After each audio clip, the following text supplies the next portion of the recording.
All right. Mr. Steele, Mr. Adams, Mr. Williams, where are we? Ready to go forward? All right. Y'all coming up here to the podium.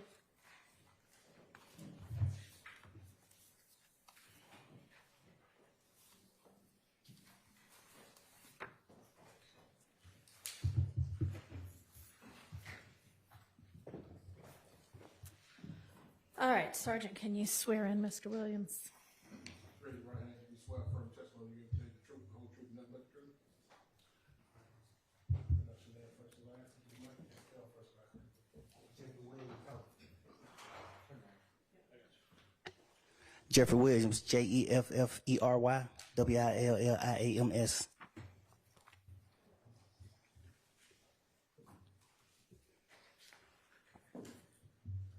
Good afternoon, Mr. Williams. Good afternoon. Are you the same Jeffery Williams indicted in case number, Your Honor, Yes, ma'am. actually, have we all signed the indictment, or are we going to do that afterwards? Because I don't have a copy of it. I don't know the answer to that. I don't believe that we have. We have not signed the indictment. Okay. Probably be a good idea to do that. Does anyone have a copy? 'Cause you don't? Okay. Where's the one we were using yesterday? We'll do that in just a minute. You can go ahead with the colloquy. And, Your Honor, we don't have the waiver form as well. I believe that the court had one. That right here. I've got blanks. Y'all filled one out, right? We have. Okay. Thank you.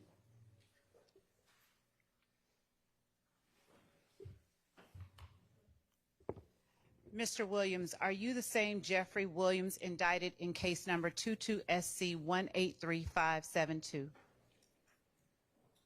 Yes. Okay. And are you also known as Young Thug? Yes. Are you at this time taking or under the influence of any alcohol, drugs, or medication? No. Is there any medication that you normally take that you have not been given today? No. How old are you? 33. And how far have you gone in school? 9. Say that one more time. 9. Okay. Are you able to read, write, and understand the English language? Yes. All right. Do you understand that you are charged with the following offenses? Conspiracy to violate the Racketeer Influenced and Corrupt Organizations Act, participation in criminal street gang activity, the leadership charge, participation in criminal street gang activity, violation of the Georgia Controlled Substances Act, 3 counts, possession of a firearm during the commission of a felony, and possession of a machine gun.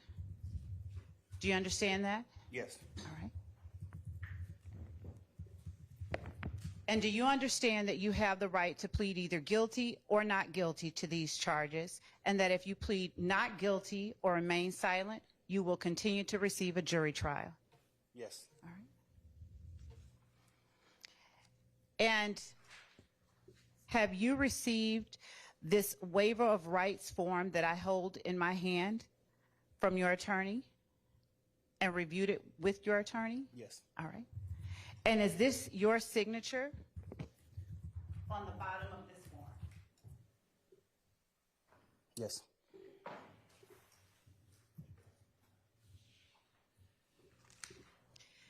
Have you had enough time to speak with your attorneys, Mr. Steele and Mr. Adams, about all of the facts and circumstances known to you regarding the charges in indictment 22SC 183572, including any potential defenses? Yes. Do you need additional time to discuss this case with your attorneys? No. Are you satisfied with their services? Yes. Mr. Steele and Mr. Adams, do you on behalf of Mr. Williams waive a formal reading of this indictment? Yes, Your Honor. We do. And do you, Mr. Williams, waive any and all defects in this indictment, including any with respect to your name? Yes. Have you been arrested on these charges? Yes.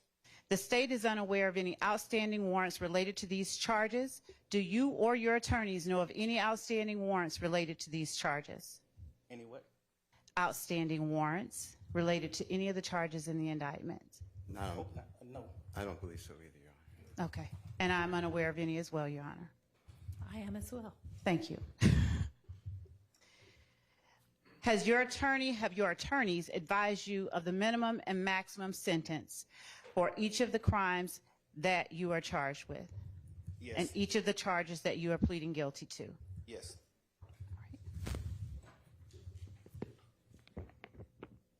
Your Honor, with respect to the charges that Mr. Williams faces, count 1 carries a minimum charge of 5 years and a maximum charge of 20 years in prison or up to a $25,000 fine or both.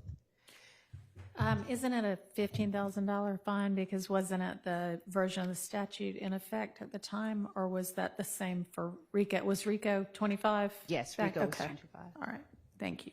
You're welcome. Count 56 carries a minimum sentence of 5 years in prison, a maximum of 20 years in prison, consecutive to any other sentence, with a fine of $10,000 to $15,000, or both. Okay. Count 57 carries a minimum sentence of 5 years in prison and a maximum sentence of 20 years in prison. Count 58 carries a minimum sentence of 1 and a maximum sentence of 10 years in prison. Count 59 carries a sentence range of 5 to 30 years in prison. Count 60 carries a sentence Hang on, range. slow down just a second. All right, and that's for the amount of that drug that was found on 59, 5 to 30? That's as a result of the charge itself, I believe, with intent to distribute. I think that 59, Your Honor, is simple possession of cocaine. I have to look at the indictment to be I sure. think that's 60. Okay. Let me look. Okay.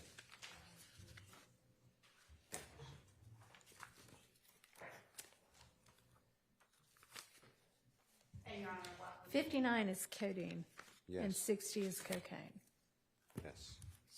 So, Your Honor, it is with the intent to distribute, so my reading of the statute is that it carries the range of 5 to 30. okay. And Your Honor, also, as I have the indictment in my hand for Ms. Rosser, may I pass it to counsel for Mr. Williams? Yes. Thank you.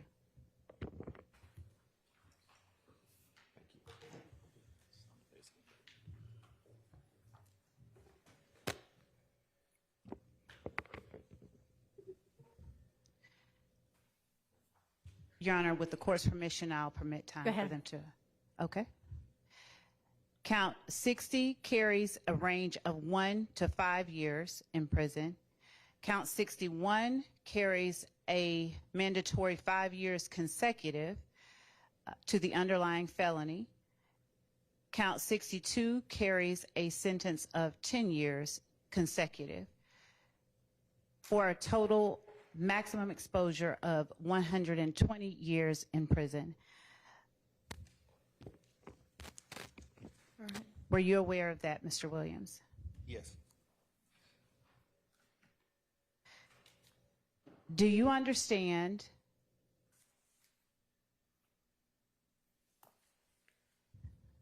that neither the court nor the district attorney's office has anything to do with parole or the Department of Corrections or the Board of Pardons and Paroles, and that if you are sentenced to confinement in the Georgia Department of Corrections, no one can guarantee parole? You can say yes. Well, She asked you, do you say that? Oh, no one can yes, guarantee ma'am. parole? Your Honor, may I allow Mr. Williams time to finish signing the indictment? Okay.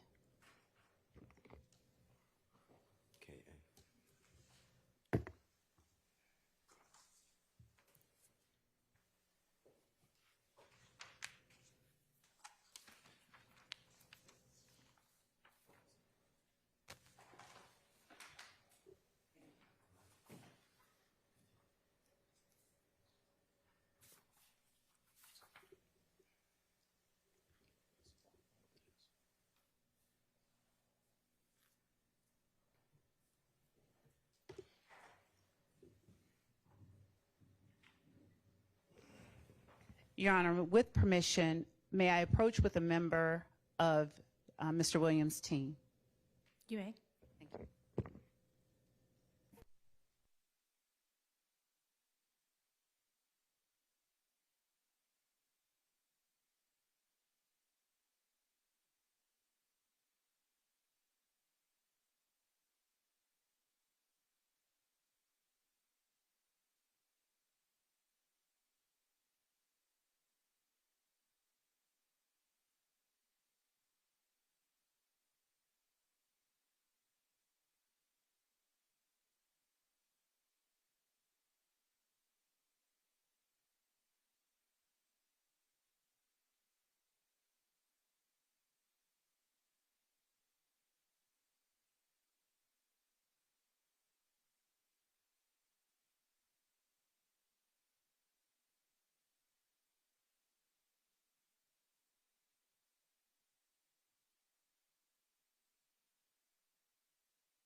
Mr. Williams, do you understand that this is a non-negotiated plea of guilty, and that since your guilty plea is a blind plea or a non-negotiated plea, the state is making a recommendation of sentencing to the court, notwithstanding the fact that this is a blind plea?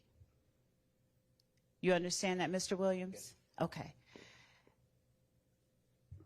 And Mr. Williams, were you aware of the state's previous offer that was turned down prior to your making this non-negotiated plea?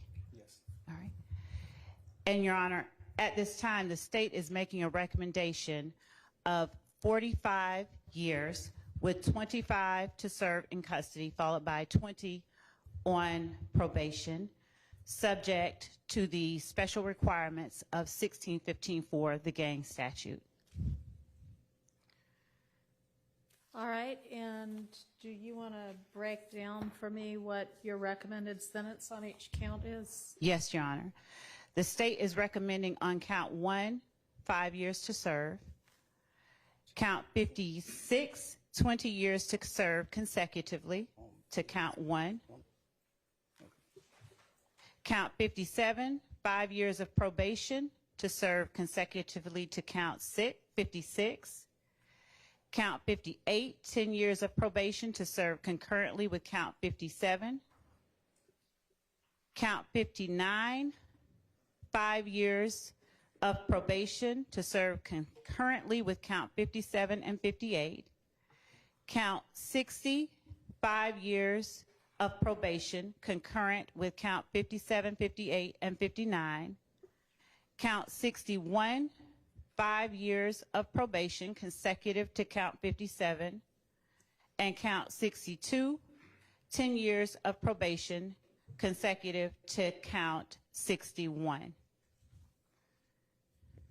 All right, thank you. Mr. Williams, did you discuss the state's previous offer with your attorneys? Yes. Okay. All right, and so we're all clear that we're talking about the same thing. Can you put what the state's previous offer was on the record for me, please? I can, Your Honor. Thank you. The state's previous offer was a total of 43 years with 20 years, 5 years to serve on count 56, commuted to time served, followed by 15 years on probation. On count 58, the sentence was 10 years to serve in the Georgia Department of Corrections, consecutive to count 56. Count 59 was 3 years to serve in the Georgia Department of Corrections, consecutive to counts 56 and 58. Count 60 was 5 years to serve in the Georgia Department of Corrections, consecutive to counts 56, 58, and 59. Count 61 was 5 years to serve in the Georgia Department of Corrections, consecutive to counts 56, 58, 59, and 60. Was that the entirety of what the sentence was? No, Your Honor, I mean, I know still there were reading. special conditions, so y'all were There going are. to null pros, We, what, yeah, 1 yeah. and 62? Yes, as part Okay. of the recommended sentence, in exchange for the defendant agreeing to the special conditions that we asked the court to impose, the state was willing to null pros count 1, count 57, and count 62. Okay, and then all of that consecutive to the probation, that was going to be what we call backloaded, and what were y'all proposing with regard to that, since it was going to follow the probated sentence? The total sentence was 43 years to serve, with the first 5 years in prison commuted to time served, followed by 15 years on probation, followed by 23 years in prison, which would have been served in confinement, except that if defendant had complied with the special conditions of probation imposed as part of this sentence, the backloaded portion of defendant's sentence would have been commuted. However, should defendant had violated any special condition of probation within the first 15 years of his sentence, his probated sentence would have immediately been revoked, and he would have been required to serve the entire remainder of his sentence confined to the Georgia Department of Corrections. All right, so as long as he had successfully completed his 15 years of probation, the 23 years that was going to follow it was going to be commuted to time served, as long as his probation was successful. Is that right? Yes, Your Honor. Okay. And the special, would the court like for us to? No, I was really more interested in the length of sentence and what y'all had. I know you didn't reach agreement, but y'all, that's what the last offer had been, with, of course, a bunch of special conditions, which I guess is where the hang-up is. I don't know. Right. Defendant did not want to agree to the special conditions. All right. Is that basically your understanding too, Mr. Yes, Your Steele Honor. and It would Mr. have been, Adams? yes, Your Honor, Mr. Williams would have been released today for 15 years on probation. If he successfully completes that probation, then he would not have to go to custody. If he did not, he'd face probation revocation, as well as 23 years, as the court said, backloaded in the Georgia prison system. But we could not come to terms on all the conditions that the district attorney was insisting upon. Okay. All right. Thank you. Go ahead, Ms. Love. Okay. And Mr. Williams, were you aware of that previous offer, as well as all of the requirements that that offer would have entailed? Yes. Okay. And had you had enough time to discuss that particular offer with your attorneys? Yes. All right. The previous one? The previous offer. Yes. Do you understand that the court can impose any sentence authorized by law, including a higher sentence than that recommended by the state, up to the maximum sentence on each charge in this indictment? Do you understand that, Mr. Williams? Yes. Do you understand that if you enter into a non-negotiated plea, you do not have a right to withdraw your plea once the sentence has been announced? Yes. Do you understand that this is a guilty plea which is permanently recorded on your criminal history? Yes. Do you understand that this plea may be used to enhance sentencing on other convictions in this jurisdiction, as well as in other jurisdictions, including in the federal courts? Yes. Do you understand that if you are currently on probation or parole, your probation or parole may be revoked based on your entering a guilty plea today? I'm not on probation.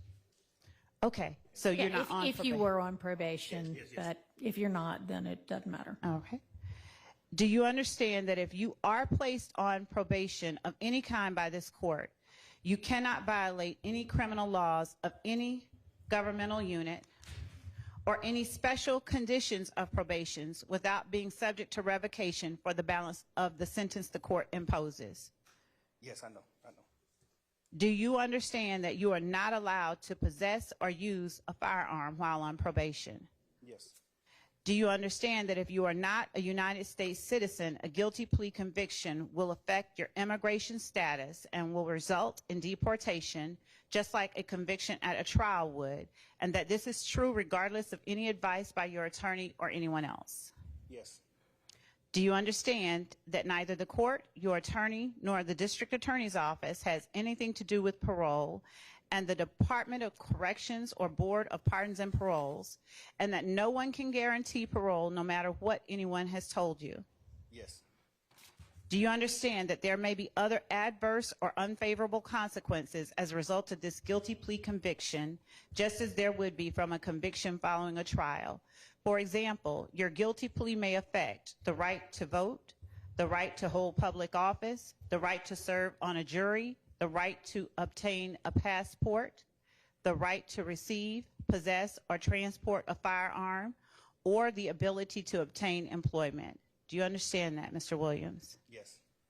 Do you understand that by pleading guilty to a felony, if you use, receive, possess, or transport a firearm, or if you use a firearm in a crime, you will be guilty of a felony, which may carry a sentence of up to 1 to 15 years in prison? Yes. Okay. Do you understand that you waive any and all defenses, including any mental health defenses, by entering a plea of guilty? Yes. Do you understand that if you went to trial, you would have the right to that if you continued at trial, rather, you would continue to have the right to a trial by jury, the right to see, hear, and confront witnesses called to testify against you, and the right to testify or to remain silent and not incriminate yourself? Do you understand all of those things? Yes. Do you understand that by pleading guilty, you are giving up the following rights? The right to a trial by jury. Do you understand that? Yes. The right to remain silent and not incriminate yourself. Yes. The right to confront witnesses against you. Yes. The right to continued assistance of counsel hired by you or to court-appointed counsel if you cannot afford an attorney at the continued trial of your case. Yes. The right to the presumption of innocence. Yes. The right to testify on your own behalf and to present other evidence. Yes. The right to subpoena witnesses and compel the production of evidence. Yes. The right to have the charges against you proven beyond a reasonable doubt. Yes. The right to appeal if convicted of these charges after a trial. Do you understand? Yes. Has anyone forced, threatened, or promised you anything to get you to enter a guilty plea? No. Is it your decision to waive these rights and enter a guilty plea because you are in fact guilty? Yes. Well, Your Honor, may I interject? You may. Your Honor, on count 1, which is the racketeering conspiracy count, Mr. Williams is tendering a plea under nolo contendere. As to count 56, which is participation in a criminal street gang activity as being a leader or a supervisor or organizer, Mr. Williams is also tendering a plea to this honorable court as under nolo contendere. The balance of the counts, so he is tendering a guilty plea. Your Honor, Yes, ma'am. would the court like to hear from the state or not? About the NOLO issues? Yes, yes. Sure. Your Honor, the state asked that the court not accept a NOLO plea and require either a guilty plea or a not guilty plea as to these charges. All right. I'm going to permit a NOLO plea as to counts 1 and 56. All right. Mr. Williams, as to count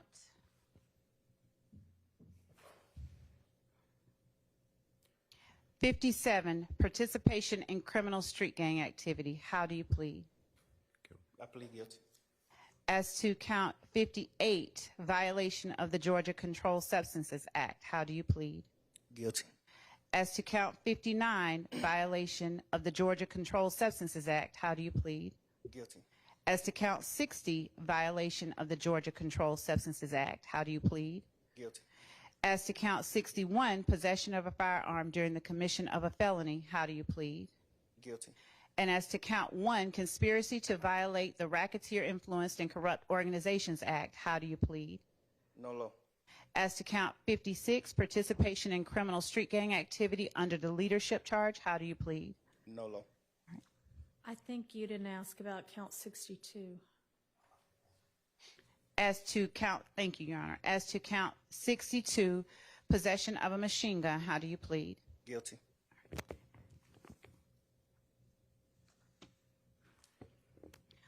Are you pleading guilty to the offenses you have indicated because you are in fact guilty of these charges? Yes. All right. Are your guilty pleas and your NOLO pleas freely and voluntarily given with the full knowledge of the charges against you? Yes. Do you understand that you may have only a limited right to appeal this guilty plea conviction? Yes. Do you understand that you have only 4 years from today's date for a felony charge, and 12 months from today's date you don't have a misdemeanor charge, but to file a habeas corpus petition challenging the voluntariness and constitutionality of this guilty plea? Yes. Your Honor, also, do you... You have my- 30 days from I was- today to file a direct appeal from this guilty plea, and until the end of this term of court to file a motion seeking to withdraw the guilty plea, which does not mean it would be granted, but that's the time period, okay? What's a direct appeal? Well, you can talk to your attorneys more about it, but it would be up to one of the, like the Court of Appeals, I think is where this one would go. Those are just the time periods. And Your Honor, the state, in addition to the sentence we are asking that the court to impose, Okay. we would also be asking the court to require or to forfeit, have defendant forfeit all of the property that has been seized and that is currently being held, that was found or recovered or taken from his home after it was searched on May 9th. Do you have any kind of list of what that property is? I mean, I'm not familiar with what was seized. And Your Honor, we're We not do, agreeing. and that- Oh, I know, I mean, I assume y'all aren't agreeing to anything. We're not You agreeing would to that. present it as a negotiated plea. We're not. But we do have a list of the All right. property items. Do you have it where available right now? Yes, actually, would the court permit us to send it electronically? Sure, Because that's fine. And then if that is not imposed as a condition, is it just get litigated as like any forfeiture matter? Yeah, it's Yeah, a it ci- would be litigated it's a later s- on, yes. It's a civil separate filing Okay. in this court. It's not related to the criminal. All right. It's related case, but it's unrelated. Understood. And we are sending that to Your Honor Thank you. at this time.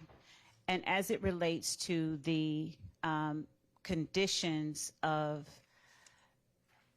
a conviction under 1615-4, Your Honor, we would ask, or as part of the sentence, defendant would be required to adhere to the requirements, the sentencing requirements of the gang statute, which at least in part require that he not associate with any gang members whatsoever. And I can read the rest of that into the record if the court requires, or I can continue with the factual basis. All right, and let me ask you, because I know that at least while y'all were negotiating, one of the things that I guess was being negotiated was some exception for, I think, somebody that is contractually obligated on his record label.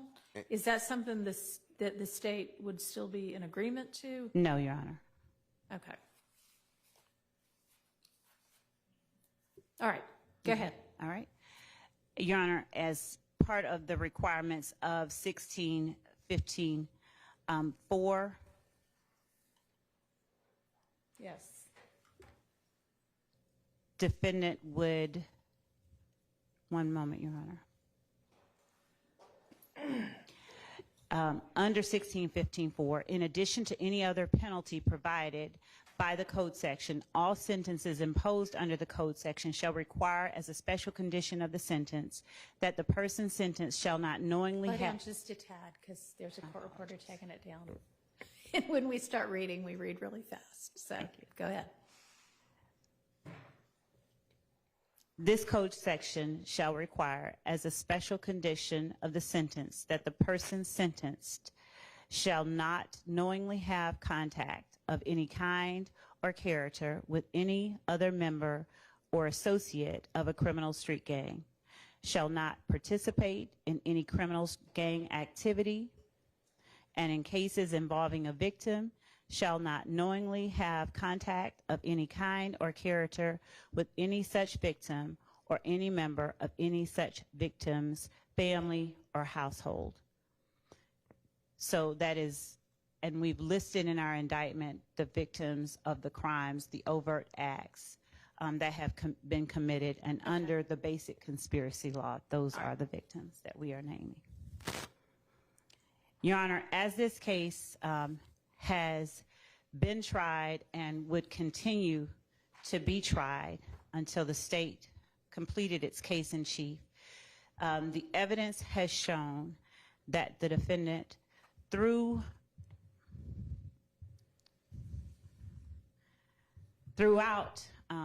the time between 2013 to 2022, conspired with both indicted and unindicted co-conspirators to participate in the enterprise known as Young Slime Life, or YSL, through a pattern of racketeering activity. Throughout that time, multiple conspirators, both indicted and unindicted, and including the defendant, have committed overt acts intended to further the enterprise itself. With regard to the defendant, as far back, the evidence has shown, as 2013, the defendant, along with other YSL founding members, Walter Murphy, for one, committed an aggravated assault and armed robbery against a Derek Dotson. The court has heard evidence of that presented through Adrian Bean, who was a co-conspirator in that particular act. The armed robbery of an Archillian Bennett back in 2013. As alleged in the indictment, defendant and unindicted and indicted co-conspirators committed acts to further YSL that included drug sales, aggravated assault, and murder.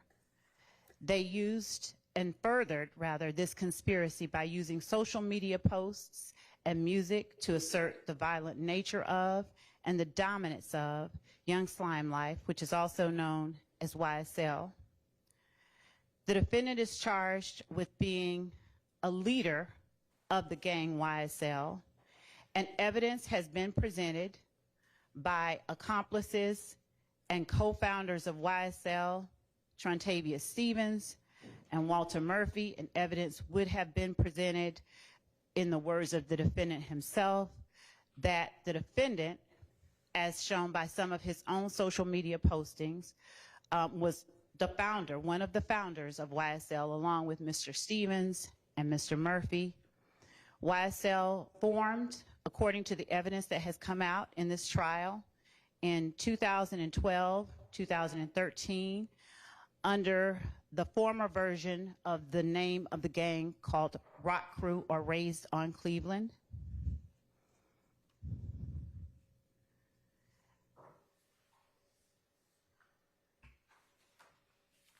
The court has heard evidence of the 2014 and 2015 incidents that have involved conflicts between YSL members and IF gang members that included someone shooting the window of Mr. Williams' car, and armed individuals rushing outside during shootings at Club Crucial to ensure Mr. Williams' safety, shootings at a place called the Dugout where armed individuals rushed to ensure Mr. Williams' safety, shootings at Mr. Kelvin Watts committed by members of YSL,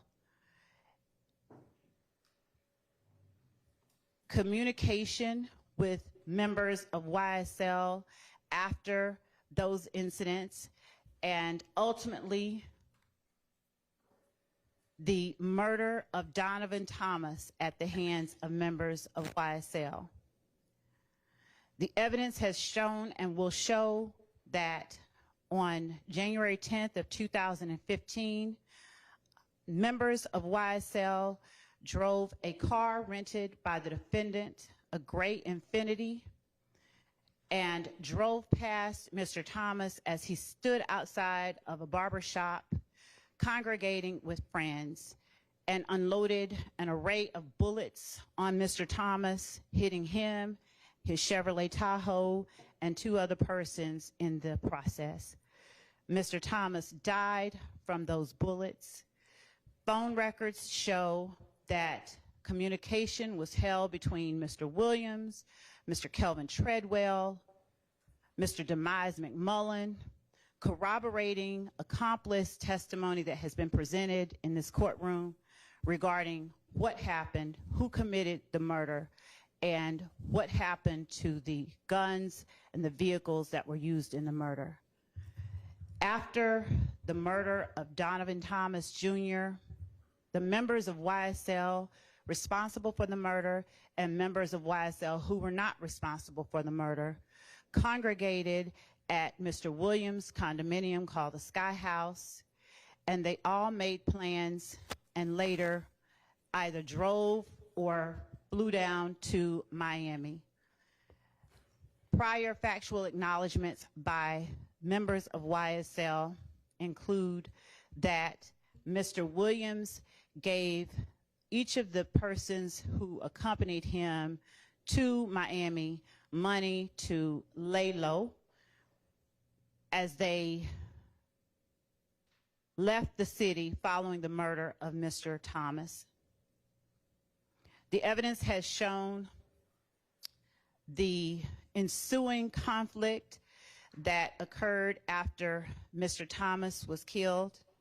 It has shown shootings at Mr. Rashawn Bennett's home, shootings at Mr. Darren Mills' mother's home, and I said Mr. Rashawn Bennett's mother's home. Shootings unrelated to the conflict with members of If Gang, of a Lil Wayne tour bus.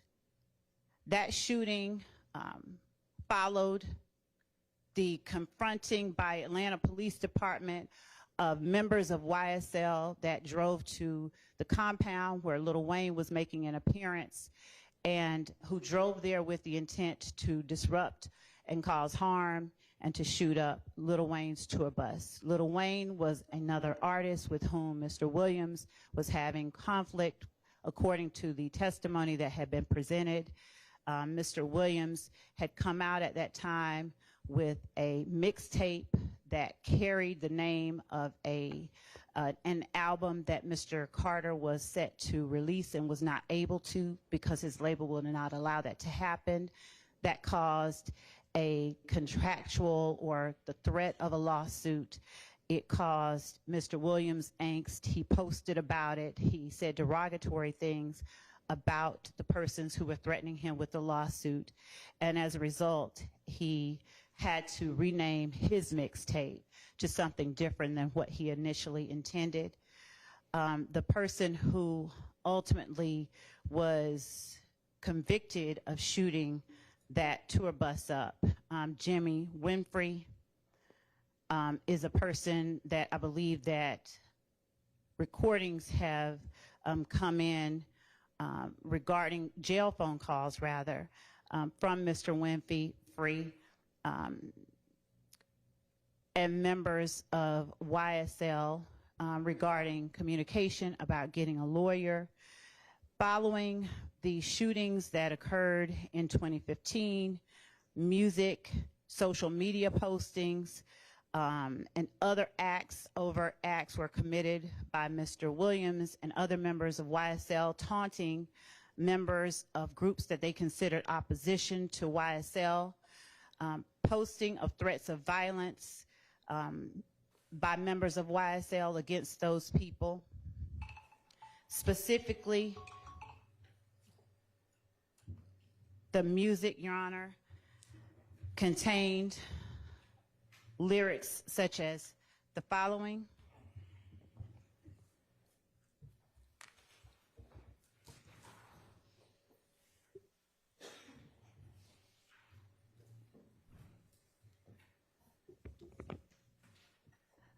I rep my life for real, for slimes, you know I kill.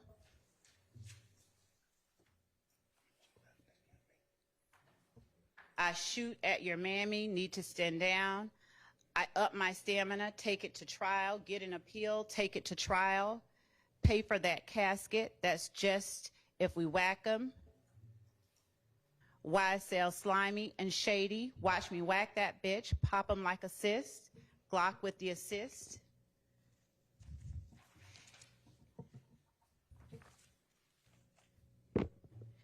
It also consisted of a song wherein Mr. Williams sang or rapped the lyrics, hey, this is that slime shit, that YSL shit, killing 12 shit, fuck a jail shit.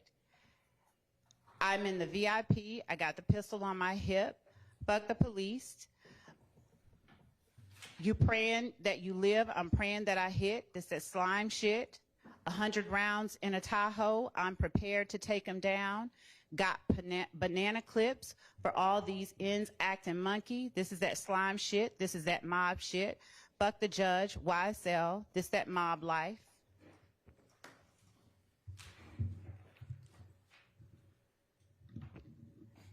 Defendant Williams released a video on YouTube of a song wherein he states, I shot at his mommy, now he no longer mentions me. Act like you want war and they gonna smoke you like a blunt.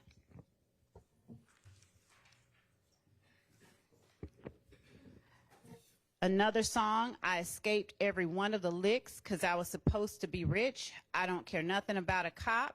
I'm just telling you how it is. I done did the robbing, I done did the jacking, now I'm full rapping. Gave the lawyer close to $2 million, he handles all the killing. We don't speak about shit on wax, it's all my business. We know to kill the biggest cats of all kittens.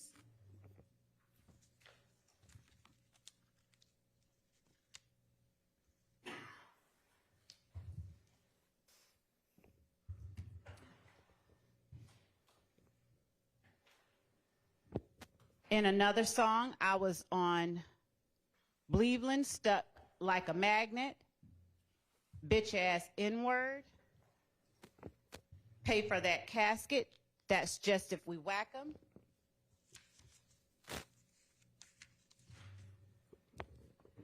In yet another song, Defendant Williams raps, red just like Elmo, but I never fucking giggle, YSL won't fold. Pick his ass off from the balcony, wipe an end's nose. I'm gonna F for the cash, then she getting robbed by Tick, a reference to Trontavious Stevens. All I ever wanted was the money, put your hands in the air if you dare. F and N, put him in a wheelchair.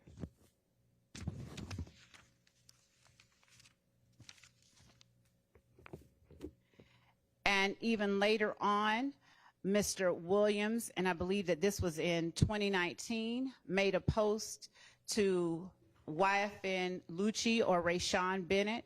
If I ain't like what you do for your mother and kids, I would have been killed you.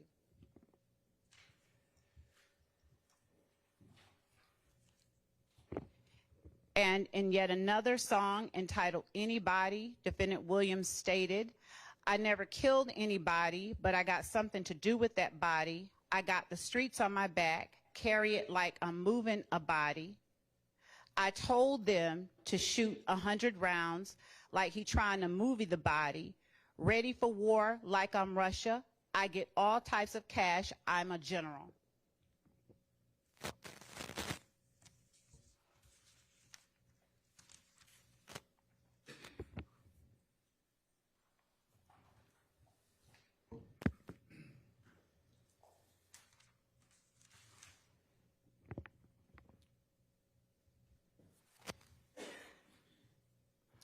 As Mr. Williams' prominence in the music industry rose, his ascension within or in leadership in the gang YSL became more apparent as he rapped and talked about the crimes that YSL co-conspirators and members committed and how he got away with robberies.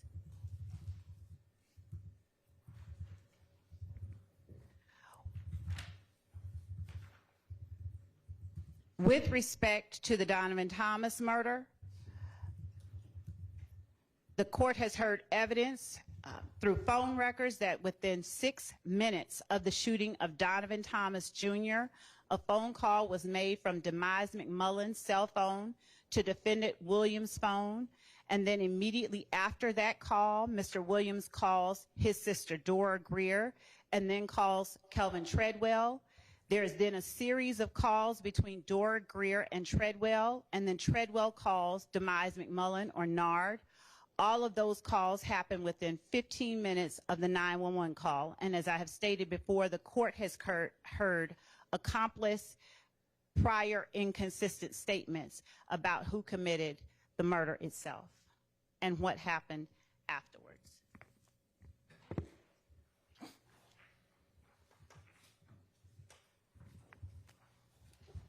The conflict between YSL and members of IF Gang continued into 2019, wherein Mr. Williams raps the lyrics that I referred to earlier. In May 2019,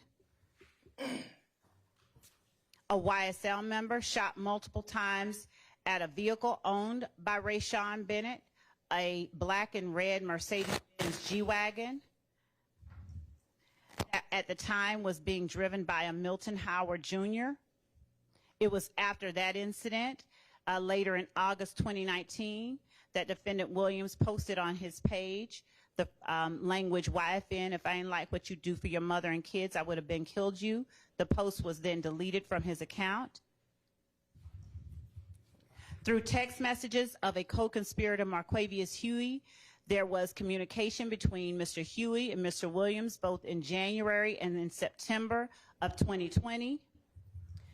On January 19th, 2020, Mr. Williams sent a flyer to Marquavius Huey with the performance location of Rayshawn Bennett, or YFN Lucci. And when he sent that, he sent it with the message, "Handle that tonight, SLAT, S-L-A-T-T. Mr. Huey responded, SLAT, S-L-A-T-T. On September 2nd, 2020, Mr. Huey sent a flyer to Mr. Williams with another performance location of YFN Lucci, and Mr. Williams responded, SLATty, that is S-L-A-T-T-Y, handle and stay very low. Mr. Huey responded, SLAT, and for show, F-A-S-H-O. I've been out the way and appreciate you for everything, my brother. Never about money with me. I'm built on loyalty. Mr. Williams responded, SLAT, handle that. I got you. Through text messages and on a separate occasion, Mr. Huey said and conveyed to Mr. Williams that he would sit down for any one of them. And I believe that to be a reference of going to jail. When Mr. Bennett was not killed in 2022, Jaden Myrick sought permission from defendant Williams to stab Mr. Bennett while Mr. Bennett resided with Mr. Myrick at the jail. Mr. Myrick reached out to co-indictee Khalif Adams, who reached out to co-indictee Demikion Garlington to get permission from Mr. Williams. Demikion Garlington was also involved in the back and forth shootings back in 2015. On February 9th, 2022, Rashawn Bennett was stabbed by Jaden Myrick at the Fulton County Jail. And after that stabbing, Mr. Myrick reached out multiple times to Mr. Adams for some type of compensation for the stabbing. Mr. Adams reached out to Mr. Garlington about the payment for the completion. On February the 22nd, 2022, YSL co-conspirator and co-indictee Christian Eppinger called YSL co-conspirator Antonio Sumlin to get permission to finish what Mr. Myrick could not complete, that is the killing of Mr. Bennett. Mr. Eppinger asked for payment for a lawyer. However, these calls were intercepted and Mr. Bennett was relocated. In March 2022, information about the stabbing made the news, and shortly thereafter, a series of violent offenses occurred. On March 11, 2022, YSL associates Christian McMiller and Darius Ford were gunned down. Mr. McMiller is a childhood friend of Mr. Williams. Mr. Ford was also a friend of Mr. Williams. On March 12th, the day after, there was a shootout near the Cleveland Avenue area. A shooting by a YSL associate, Stephen Harris, in YFN territory occurred, and a YFN member was shot in the head. March 11th through March 14th, there were a number of social media posts going back and forth between members of YSL and YFN. One of them was a post by Shannon Stillwells. We ain't the only ones who ain't gonna be crying, that's going to be crying. After a posting was made by Mr. Watts picturing him, Mr. Shamel Drinks, and Mr. Jasper Walters,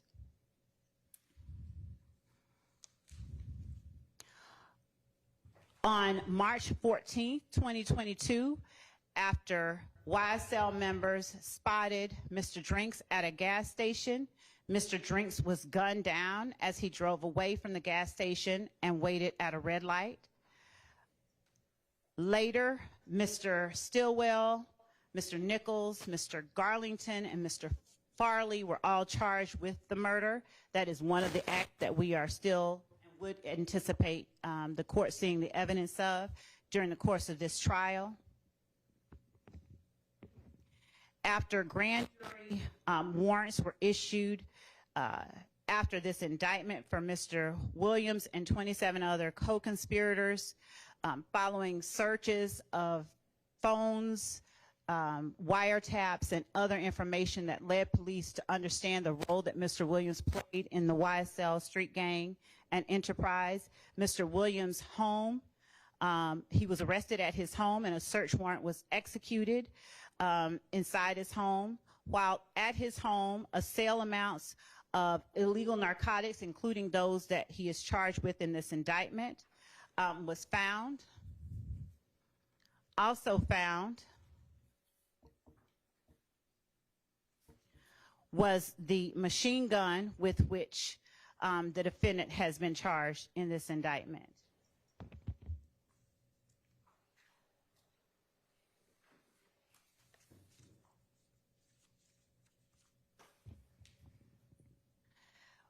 The gun had a switch.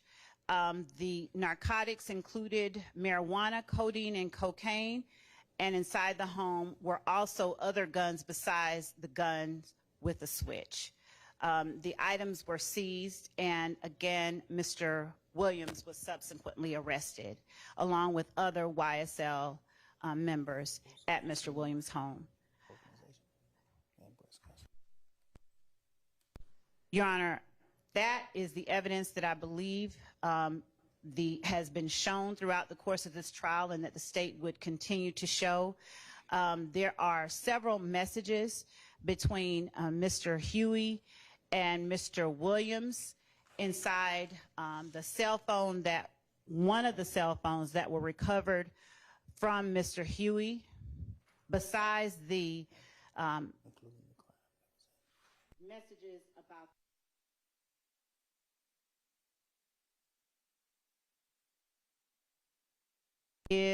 tells Mr. Williams he has a new number. Mr. Huey asks Mr. Williams, hey, my brother, I'm fucked up. You ain't got nobody I can pull up on and have something in my pocket. Mr. Williams responds, slat, let me call BEO. Mr. Huey responding, slat, I need you, my brother. Mr. Huey saying, asking whether or not a lawyer was going to go and talk to another YSL associate, asking Mr. Williams to send him some money to pay his lawyer off. Mr. Williams asking Mr. Huey, who had been accused of armed robbery, what did he want? Mr. Huey responded with a number. Mr. Williams responded, slat. After Mr. Williams stole a star ring from one of the victims in the indictment, he asked Mr. Williams, do you have a star ring? Mr. Williams said, yes. Mr. Huey said, slat, you can't cash at me $500 so I can make a payment to my lawyer. Mr. Williams responded, slat. Mr. Huey sent him his phone number. Mr.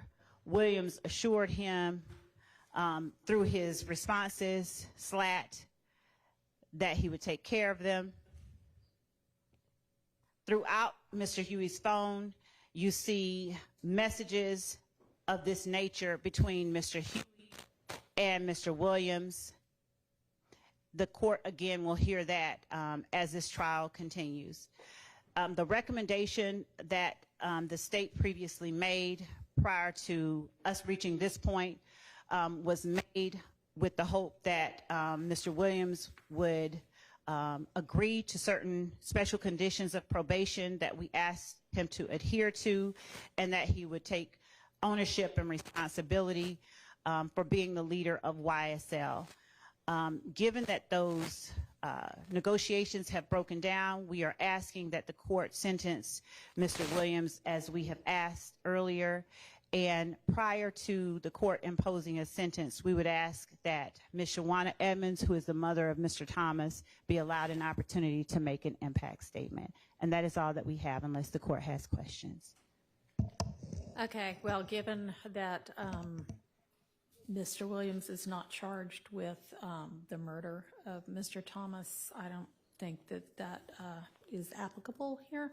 I checked on that, Your Honor, with respect to count one. As a co-conspirator, Mr. Williams is responsible for all of the acts of the other co-conspirators, the overt acts. The overt act of the murder of Donovan Thomas is one of those acts. I know, and this trial is not complete, and so y'all have not yet proven that. Not to mention that you dismissed the murder charge against one of the co-defendants who already pled, so. Not for that case, Your Honor. That was a different, that was Mr. Drinks. Okay. We have not dismissed any. All right, well, if there's a conviction on the RICO or murder count following the close of this trial, that would be the appropriate time for the victim impact statement to be made. All right, Mr. Steele or Mr. Adams, does the defense want to put anything on the record? Obviously, you need to make a recommendation. Yes, Your Honor. Go ahead. Many of the statements made by the prosecutor we vehemently disagree with. The prosecutor misstated many pieces of evidence and then took liberty that that is the state's theory. Mr. Williams has tendered a nolo contendere plea to the RICO conspiracy count. And in that count, there are several overt acts. And the first one, Your Honor, deals with a traffic stop. It's on September 9th of 2013. And I won't go through every one because it might take a long time, but just for completeness for this, the court knows, Mr. Williams is driving a car. There is a dash cam video of the stop. The officer who testified at the trial 11 years later, the case was, a gun was found under the passenger seat. Mr. Williams is not tied to the gun.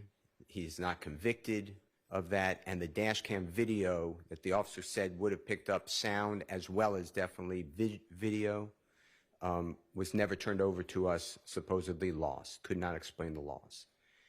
The armed robbery in another overt act of Mr. Dodson, D-O-D-S-O-N, has the following information. The state only, because we haven't called witnesses yet. So the state put up a man who said nothing except, "I don't recall." And then they put in his prior recorded jail calls. That man was taken, his name is Mr. Bean, B-E-A-N. He was taken to Grady Hospital, and he was spoken with by a detective.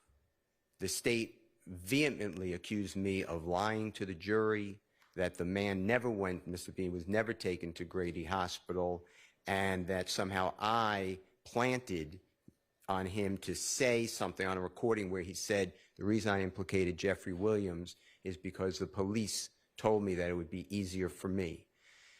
Then I had to go through the CAD reports and show that Mr. Bean was in fact taken to Grady Hospital, and Mr. Bean on recording told Detective Quinn, who of course told the truth, yes, when I spoke to the detective previously, I did lie. Then what the state doesn't tell the jury is that there's another man in the car. He is shot at the scene. He's arrested. He pled guilty. His name is Fred Prethro, P-R-E-T-H-O. And Mr. Prethro is in the Georgia State Prison System, easy to find. Mr. Prethro was in Grady Hospital also, unfortunately suffering from a gunshot wound. And you can hear the medical equipment behind him. And Detective Williams came in and was recording the whole conversation and said how many people were in the car. And Mr. Prethro names the people. Adrian Bean, who's the gentleman I just said, himself, and Walter Murphy. Are you sure there weren't a fourth person in the car? No, the three of us. The state doesn't call that person. The state does call Detective Williams. So I wanted to ask and inquire on that. The state, to obstruct, if that's obstruction, asked the predecessor court to prohibit me from getting into the fact of any conversation that would have impeached another witness. It's fine. Fred Prethro's on my witness list as well as the detective, and I have the recordings. In addition to that, Walter Murphy gave a statement while in the hospital, and his statement is very interesting. It's two different police reports, signed the same date, which is September 11th of 2013, and on the first 7 lines of the police report, they're identical. Then all of a sudden, when it gets to, on the right-hand police report, it says, Mr. Murphy stated that there were 3 people, I believe, I have to go back, in the vehicle. On the other police report, it states, Mr. Murphy stated there were 4 people. There's no reason that they should be different. They're both signed the same. The state doesn't call that officer at all. I tried to ask Mr. Murphy about it. The state objects, and the predecessor judge sustained the objection. Mr. Williams was not involved in the Mr. Dodson. Miss Bennett, that was Mother's Day, May 12, 2013. She reports allegedly an armed robbery. The detective who testified here and investigated stated he never took out arrest warrants for Mr. Williams. And he wrote in his police report, Miss Bennett is not truthful. That is the case that the state is talking about.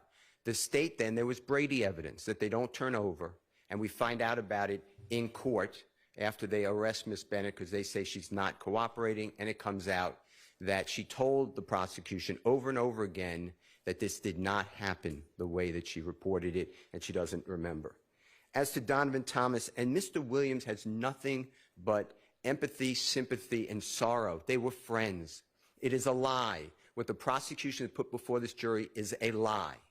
What happened here is the prosecution comes up with a theory because they need a motive, they think. I know you don't need a motive in reality to prove murder case or any other case, but they wanted a motive. So they made it where Mr. Williams and a gentleman named Rich Homie Kwan, his name is Mr. Lamar, he's a performer, and Mr. Williams and Mr. Lamar were close. There are public documents, recordings, Mr. Lamar being interviewed almost every year, and then he talks about his time with this band or group called Rich Gang, and he says every year up to this past year, he, God forbid, died. We can't call him as a witness, how close he is to Mr. Williams. The state, though, made it in this case, or tried to make it, that Mr. Williams and Rich Homie Kwan are enemies because Rich Homie Kwan will not sign with a record label that has nothing to do with Mr. Williams. Mr. Williams doesn't sign to that record label. That record label is owned by a gentleman named Brian Williams, also goes by Birdman, wildly successful. He started Drake's career. He started Mr. Dwayne Carter, performer known as Lil Wayne's career.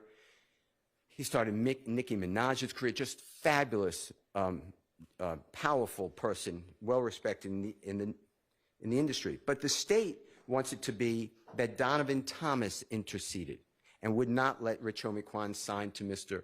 Brian Birdman Williams. And that is the reason that Jeffery Williams had a feud and killed Donovan Thomas. Your Honor, what the evidence would really show if we kept going to trial, and I could tell you that Mr. Adams and I never thought we'd be in front of this honorable court. We always thought it would go all the way through trial. Was the state is saying that Rich Homie Kwan and Jeffery Williams don't speak since the fall, and they have a bad relationship the fall of 2014. We would have shown, and we served on the state, December 15th, 2014, Jeffery Williams in a private plane with Mr. Lamar or Rich Homie Kwan, and they are high-fiving and laughing with each other. That is on audio video. There's a man who the state hasn't called yet, Mr. Martinez Arnold, also known as Duke. It's on the state's witness list. He's represented by the Honorable Ashley Merchant. He's on that plane as well. He would have identified the item, and he would have testified that Mr. Williams and Mr. Lamar were very close in December 2014.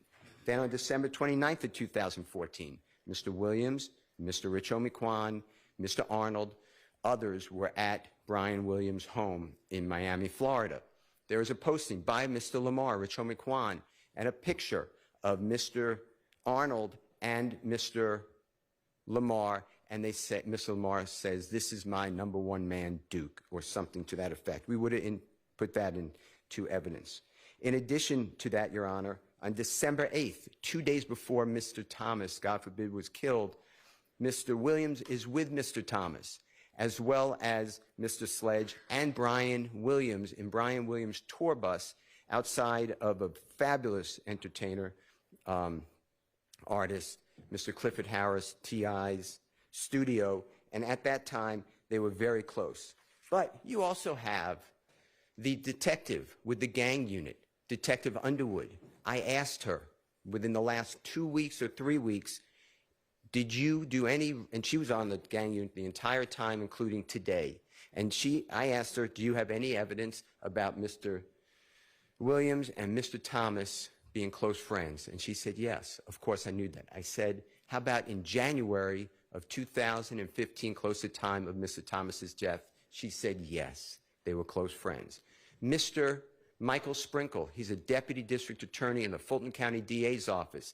He has a recording with Mr. Treadwell. You've heard the name O.G. Bentley. And in that, they're going through the evidence. And Mr. Treadwell, it's important because he has a child, two actually, with Mr. Thomas's sister. So he's family. And Mr. Sprinkle states this is 2018, this is after the rental car, this is after all of the interviews of Mr. Copeland, this is after the interviews of Mr. Zachary. Mr. Sprinkle's in some of those interviews with Mr. Zachary. Mr. Sprinkle on tape, on recording, states, I do not know why anybody thinks Jeffery Williams is involved in this killing. He and Donovan Thomas were close friends. It makes no sense to anyone. And Mr. Williams was never arrested, never charged, even in this, as the court just noted, with anything to do with Donovan Thomas's, God forbid, killing. In addition to that, Donovan Thomas has a place that he used to stay with a group of people on Auburn Avenue. Jeffery Williams performed and did a music shoot there to try to help other people who are suffering in poverty to get out and to be able to be seen and to broadcast their music. Jeffery Williams does that for everybody because he comes, Your Honor, from the struggle of total poverty, seeing people killed. He saw his brother die right in front of him, and the law enforcement, I'm not blaming anybody, everybody's on edge, but law enforcement would not get any help for him because there are all these people around. It is just, what Mr. Williams has gone through is wrong for everyone. It's not just Mr. Williams, it's that whole community, but he's trying to get people out of poverty and out of that community. I have been with Mr. Williams, where we have gone to speak with children together, and he tells them, don't be a rapper. Be like Brian, be a lawyer, keep in school. He tells his children, get your education. His family, his whole being, Your Honor, is trying to break the chains of poverty for others, and it has been spun in this courtroom with false statements and allegations against Mr. Williams at every turn. In addition to that, Your Honor, the state talks about the fact that Mr. Williams takes people to Miami. You would have heard evidence if we went forward. I put all these people on my witness list. Not one person on my witness list has been interviewed by law enforcement or the prosecution. They have investigated this case for 15 years. They haven't interviewed all these people. That Sprinter van that you heard about, that was already booked days before. Going to Miami, Florida, Mr. Williams and Mr. Brian Birdman Williams, they did a video shoot for a music video. If anybody would have gone further with the expert for the state, they would have seen that Mr. Williams' cell phone does not contact any of the co-defendants that are named here in Miami, and Mr. Williams stays at a separate location than any of those persons. He would always take people who can't afford it on airplanes, on buses, on tours, to his concerts. He let everyone go because, Your Honor, they never left that area. He wanted to show people you have an opportunity. The world is big. Mr. Williams gave jobs to everybody who'd want to work. He'd give them jobs and security, and I'm not insulting them. They really weren't their jobs, but they were being mentored, but they were given titles and tried to give them respect and opportunity. But if they did not wish to work, Mr. Williams would not allow them to work with them. This has all been turned on its head by the state. The fact that the state has put in Mr. Williams' lyrics are offensive.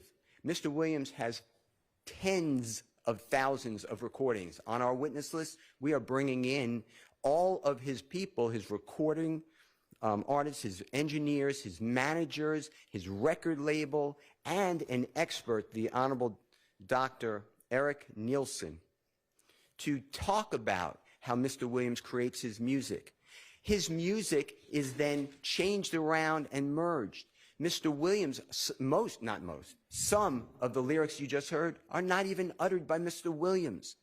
The state has no idea when these lyrics were made. Some of them were made before the shooting of Donovan Thomas that the state is saying this applies to the Donovan Thomas killing with the Tahoe.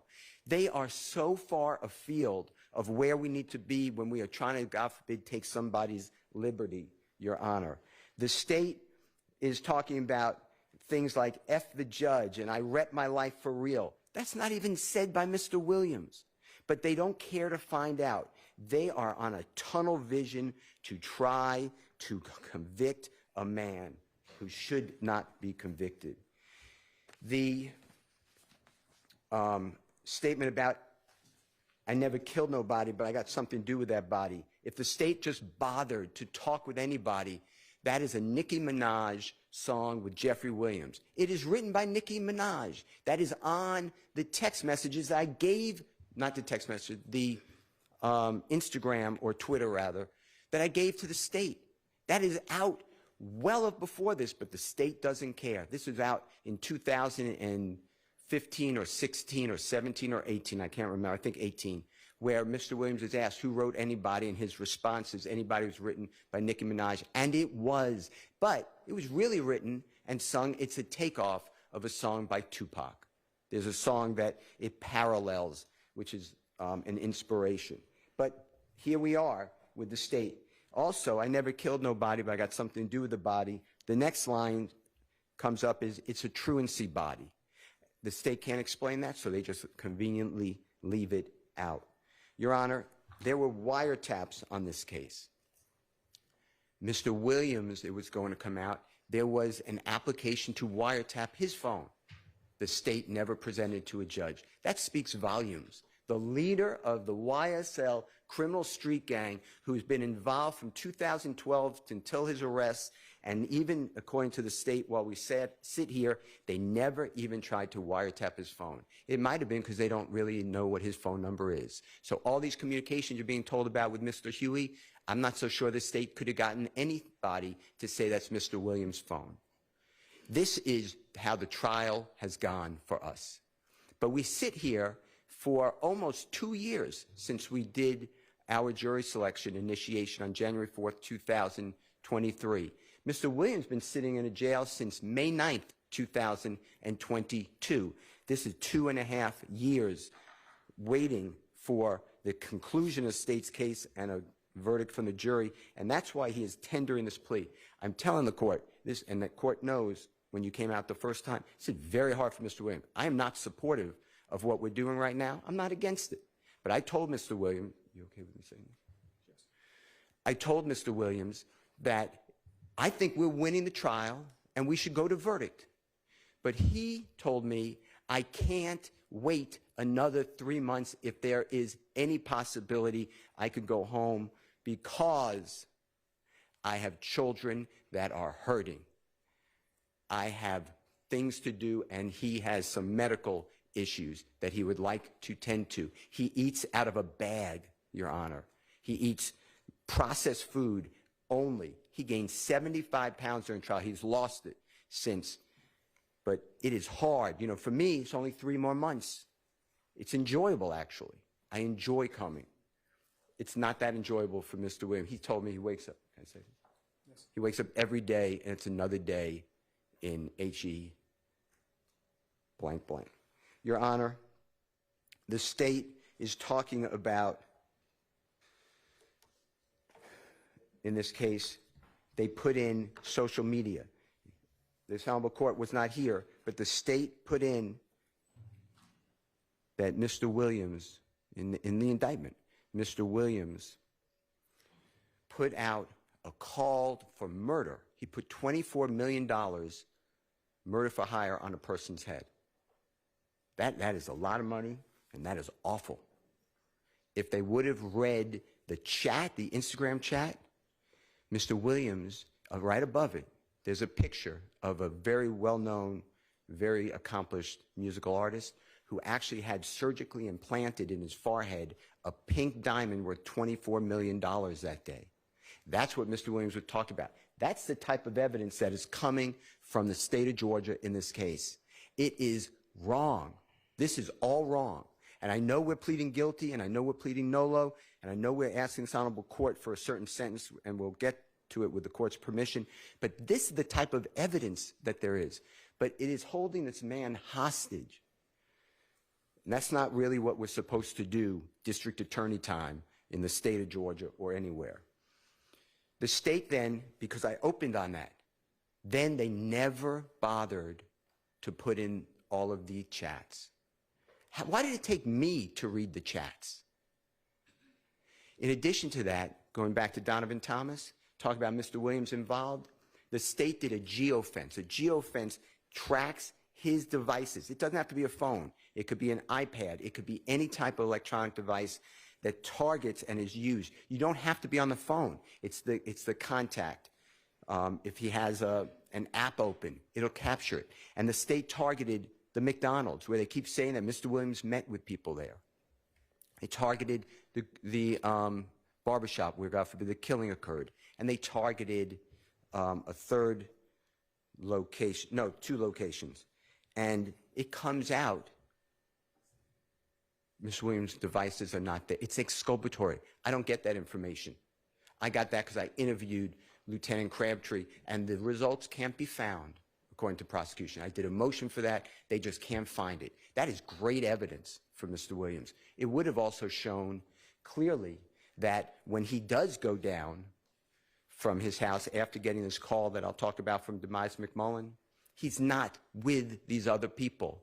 And the expert for the state, the FBI agent who does the telephone analysis, Mr. Williams' phone does not ping off the same tower as a Demise McMullen or a Mr. Copeland or a Mr. Garlington or whomever. The state of Georgia has misrepresented for 2 years in front of this jury. They have hidden evidence. They have violated Brady. They have falsely accused Mr. Williams. Your Honor, saying that Mr. Williams gets that call 7 minutes after, the state said 6, it was 7 minutes after the killing of Donovan Thomas from Demise McMullen. Mr. Williams was already out of his home.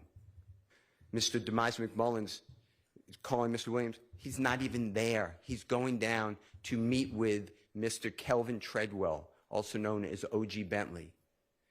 O.G. Bentley was supposed to go to Miami, Florida. They were talking about this deal. And Mr. Williams, that day, he was given another contract. Mr. Williams, by this time, he went from zero money.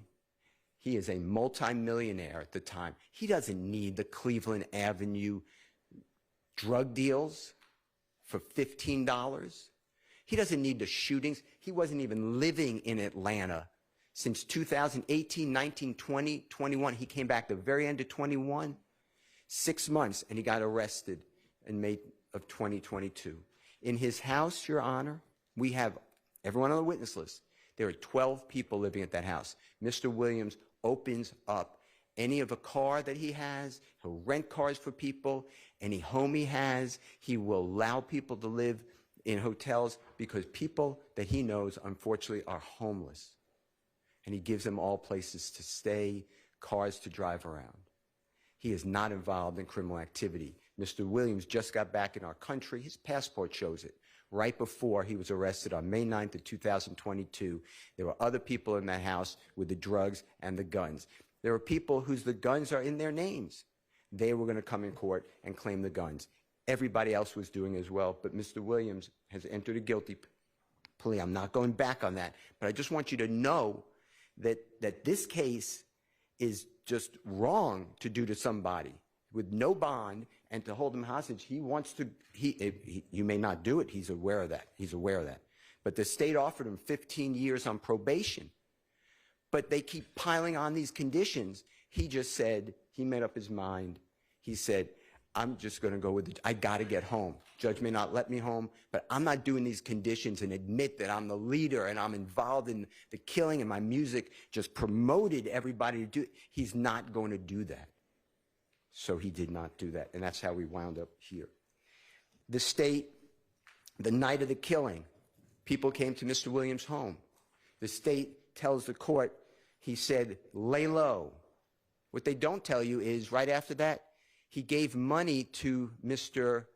Sledge, who said, they're going to kill me. They think I did it. And Mr. Williams said, if you had anything to do with it, I don't want to be with you. And Mr. Sledge said, I just need a hotel room with my children and my bride or my significant other to get to. And Mr. Williams said, be safe, lay low.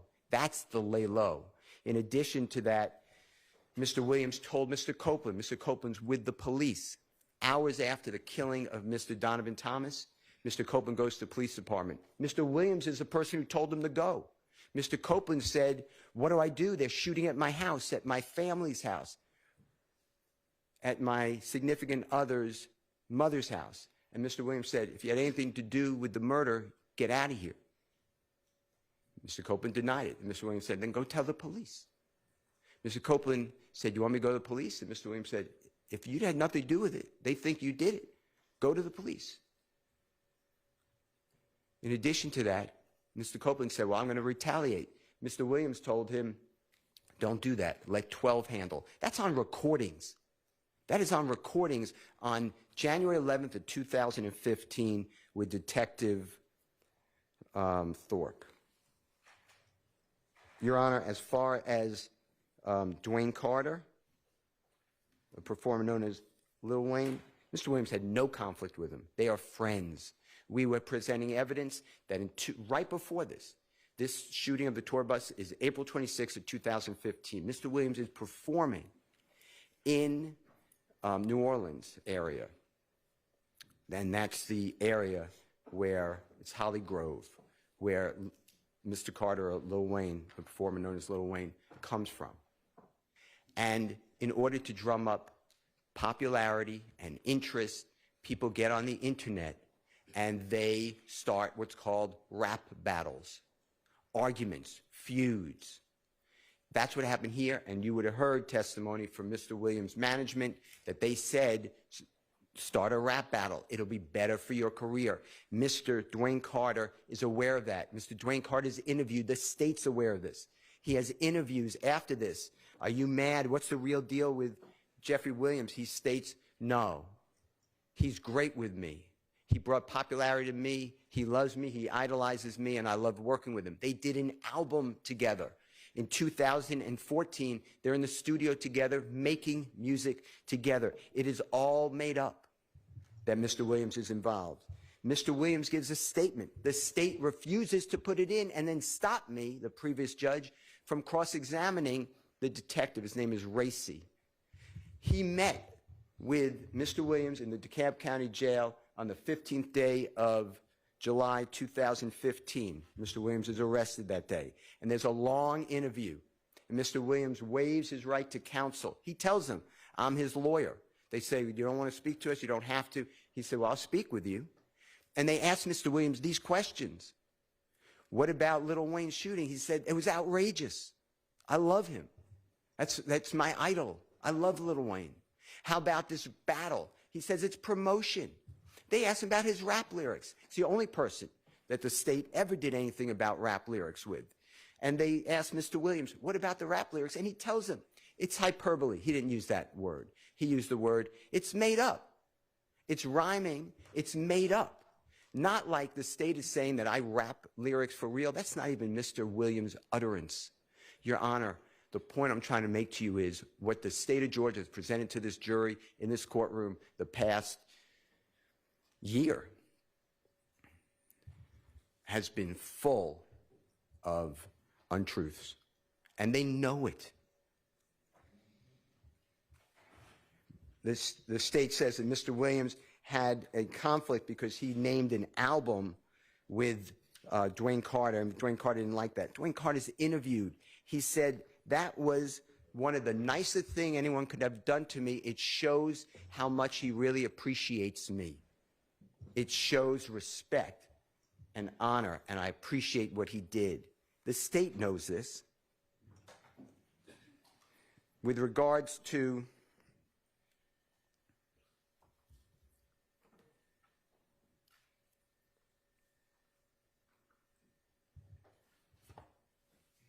Jimmy Winfrey, what the state did is they put in a recording. It's not Mr. Williams. It's a jail recording, Mr. Winfrey and an unknown person. And then unknown person says, when you get out, you're going to get a Porsche and $250,000. Mr. Williams not privy to that. The state looked at all of Mr. Williams' bank records, everything. They undressed him financially.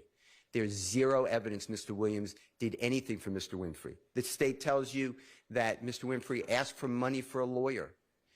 The conversation was, and it's recorded, it was with Mr. Williams' manager. And Jimmy Winfrey said, I need to show that I was gainfully employed for the court. Can you get me something from YSL? And the manager said, yeah, if we have it, and if it's true, yes, you can have it. That is it. There's no evidence that Mr. Williams paid for anybody's lawyer, Mr. Winfrey or otherwise. In addition to that, Your Honor, the social media postings with Mr. Rashawn Bennett, also known as YFN Lucci. So Mr. Williams, the state tells Mr. Bennett on social media, I would have killed you if I didn't like the way you take care of your mother and children. That is the post. What they don't tell you is Mr. Bennett, who is also, to his credit, trying to drum up his career. Mr. Bennett is picking on Mr. Williams, who's a much higher profile artist than Mr. Bennett at that time. And Mr. Bennett is saying that he slept with Mr. Williams' fiance while Mr. Williams and she are a significant couple, that Mr. Williams' music is awful. Nobody should listen to his music ever. Mr. Williams responds by saying, we can do an album together if you want. Stop this.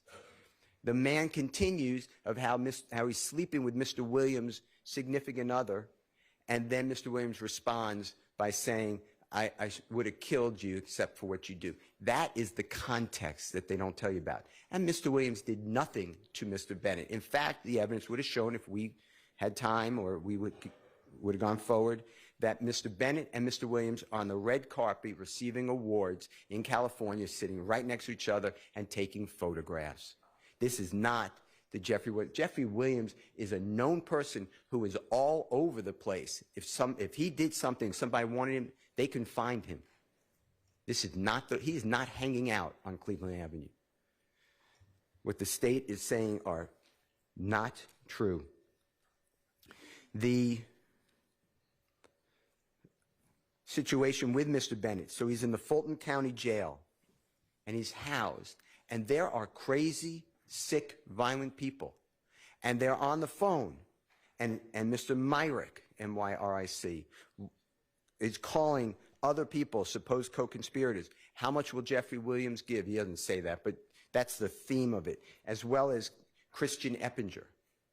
What the state doesn't tell you is that when Mr. Sumlin is asked, hey, find out how much Thug will pay me to kill Mr. YFN Lucci, Mr. Sumlin says, I don't know his number. I can't get in touch with him. He doesn't talk to me. And that's because, Your Honor, since 2015, and he means no insult, but Jeffery Williams has had zero contact with Shannon Stillwell until this case, Kenneth Copeland, Demikian Garlington, Justin Cobb, Demise McMullen, Mr. Sledge, Mr. Murphy, all these people. This is a lie. This is a 100% lie, and that's why we tendered a no-low plea to being a leader of a criminal street gang. Mr. Williams is not a leader.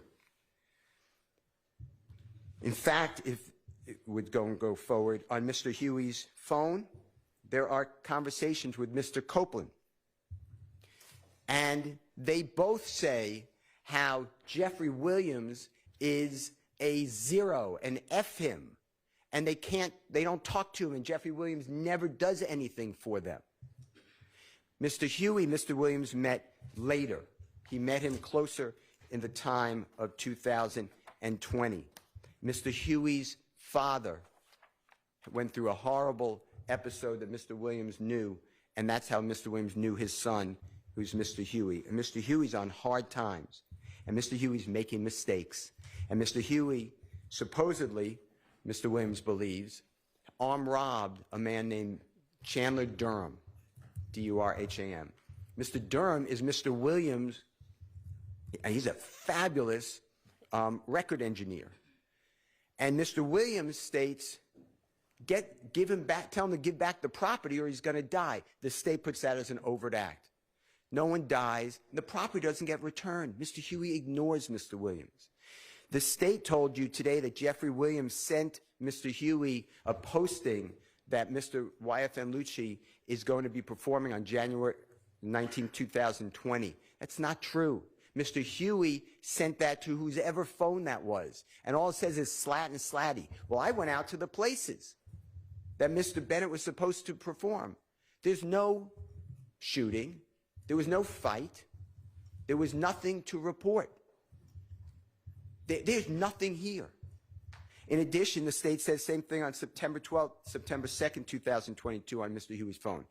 I'm not conceding that was Jeffery Williams even having a conversation with him, but even if it was, it doesn't show anything. It says, Slatty, lay low. Lay low means don't do anything. Get out of the way. That is what it is. That is Mr. Williams' role. Mr. Williams, there is evidence in the record, and there would have been more. He takes people on tour with him. He takes people in the mall with him. But when they do crime or do things to people, for instance, there was a prostitute, and several people gave that prostitute money, $500. And the prostitute, at the end of the $500, getting $500 from several people, had sex with a person, and then she was armed robbed. So all the money came back. Mr. Williams wasn't involved in that, but he heard about it. He made those people find the prostitute and repaid her every dime. People stole from stores that Mr. Williams found about. He went to the stores and he repaid all that. He didn't steal anything. He doesn't need to steal anything. Your Honor, Mr. Williams stands with Elton John. Elton John called Mr. Williams the next coming of John Lennon. Mr. Williams is unbelievable talent. He's not just a rap artist. In fact, when he's interviewed in 2017, he gives a statement and he says, I had to learn rap. He grew up in a house learning other forms of music. He likes all music. But rap hit in his community. And his community raised him. They supported him. They came out to him. They made him get into establishments. And once the establishment saw all the people come out, he got more establishments. And then he went out of that little area in Atlanta to other parts of Georgia and then to all the neighboring states and throughout our country. And he has performed on every continent but one. He has performed in front of being the headliner, 300,000 people at one time.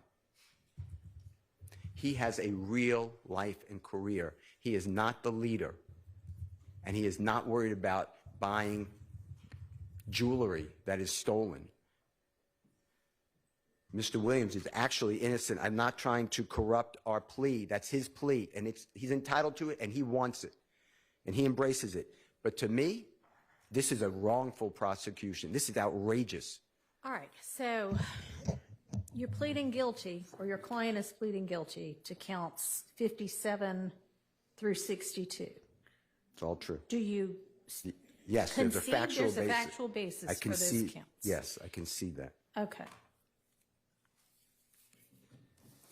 All right, I didn't mean to interrupt you. No, it's fine. And Your Honor, I'll answer any of your questions, but the point I'm trying to make is 45 years to serve 25 years in prison, when just this morning it was a probationary offer. It was a probationary offer. The state knows, but they want to control. They have this theory of music, and they want to stop Mr. Williams from making music, from entertaining, just stop his life.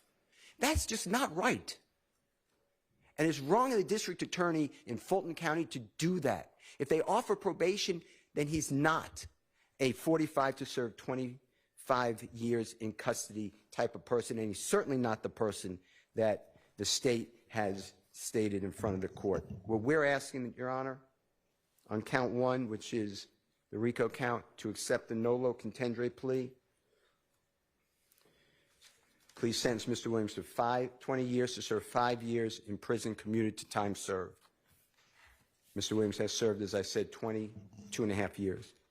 On count 56, Your Honor, that's the leadership of a gang, nolo plea, 20 years to serve 5 years commuted to time served, consecutive to all other counts. On count 57, which is a gang count, Your Honor, not a leader, guilty plea, 20 years to serve 5 years commuted to time served, concurrent with count one. With regard to count 58, which is possession of, I believe it is marijuana with intent to distribute, 10-year sentence on probation, concurrent with count one. On count 59, which is violation Georgia Controlled Substance Act, possession of codeine with intent to distribute, 5 years on probation concurrent with count 1. On count 59, Your Honor, which is violation Georgia Controlled Substance Act, possession of cocaine, 3 years on probation concurrent with count 1. Count 61, 5 years of probation. It's a firearm count, consecutive to the other counts, consecutive to before count 56. And then count 62, 10 years to serve commuted to time served. That should be a total sentence, Your Honor, that we are respectfully requesting the court to consider. I believe it's 45 years to serve 5 years in prison, commuted to time served, 40 years on probation, credit for the time already served and community time served. As I said, after 3 years of probation, the probation becomes non-reporting, and after successful completion of 10 years on probation, the balance of the sentence be terminated. Mr. Williams asked the court for house arrest for 3 years as part of the sentence, but house arrest specifically defined that Mr. Williams will be in his home or at any lawful employment, touring, studio, performance, business meetings, and the like. Wear an ankle monitor for the first year and pay the costs of same, and the company must be approved by probation department, and the ankle monitor to be affixed within 10 days of hopeful release from custody. Mr. Williams cannot possess a firearm, but he can be around licensed security who are armed or other persons who are lawfully carrying a firearm with a license.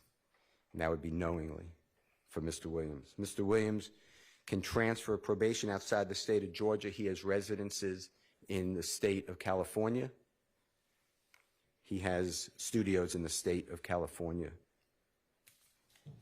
Mr. Williams be allowed to travel throughout our country and the world for lawful work-related industries.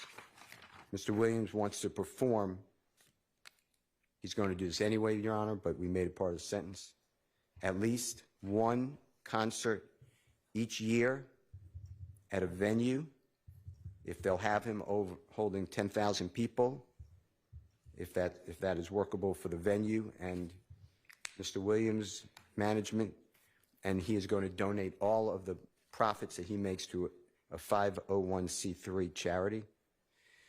Mr. Williams wants to pledge $100,000 for the next 3 years to the Fulton County Sheriff's Office if they will hold an illegal firearm buyback to buy back firearms that are not supposed to be on our streets.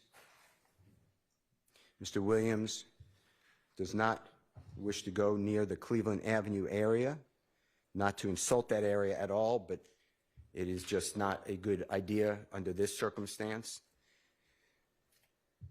And he can drive on the highway, but otherwise not come within 1 mile of the area that we call Cleveland Avenue, and we can give the exact dimensions of that area.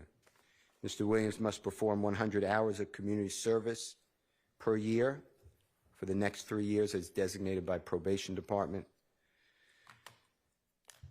Mr. Williams can associate, and this was agreed to previously, with people who are convicted felon or alleged gang members solely for lawful purpose of making music. All right, I see Ms. Love shaking her head, and I think it's fair to establish that until the entirety of the negotiations were agreed to, it was all up in the air. Sure. That may have been something y'all had already hammered out, but it wasn't. It's not anything they're bound to. Absolutely. Fair. Okay. I agree with that.